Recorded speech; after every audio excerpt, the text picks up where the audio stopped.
Alright, hello everyone, welcome to a video.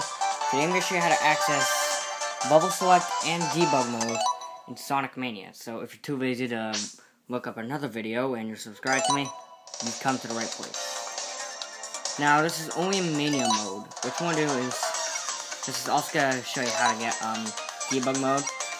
So make sure that's turned on. Go to no save, click whatever character you want. If you choose Sonic and Tails, you'll be given Knuckles.